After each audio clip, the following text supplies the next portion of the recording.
చిరుకులో నీ ఇబ్బందుల్లో నీ వెంట ఉన్నా అని చెప్పి నడవడానికి నేను ప్రకటిస్తున్న నా నజరేయుడైన యేసుక్రీస్తు నీకెప్పుడు తోడుగా ఉన్నాడు.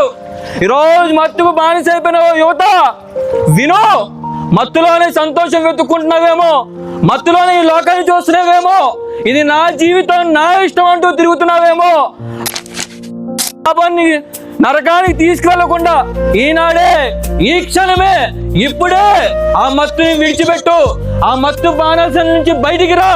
సిగరెట్ లో 5 నిమిషాలు దొరికే మత్తు కోసం వెతుకుతున్నావేమో, మందులో గంట సేపు దొరికే మత్తు కోసం వెతుకుతున్నావేమో, లేదా ఇతర గంజాయి అని చెప్పి డ్రగ్స్ అని చెప్పి వాటిల్లో నువ్వు మత్తు వెతుకుతున్నావేమో.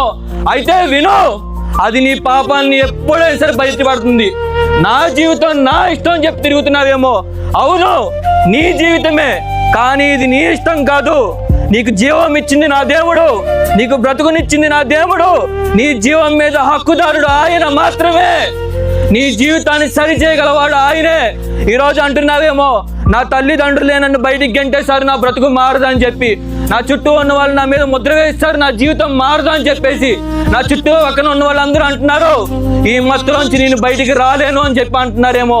ఓ యువత, ఓ యువకుడా, వినో, నిన్ను మత్తులోంచి బయటికి రాగల దేవుడు నీకు తోడుగా ఉన్నాడు. నీకు ఓదార్పునిచ్చి బయటికి తాగల దేవుడు ఉన్నాడు. ఈ లోకం మొత్తం నీ మీద నింద వేసినా సరే, ఆ నిందల నుంచి, అవమానాల నుంచి నిన్ను కాపాడగల దేవుడు ఉన్నాడు. నీ మీద ఉన్న ప్రతి నిందను కొట్టివేయగల దేవుడు ఉన్నాడు అని విశ్వసిస్తావా? అని నమ్ముతావా? నీ పాపాలను క్షమించి, నీ శాపాలను తొలగించి నీకు స్వస్థత కలగజేయగలవాడు ఆయనే అని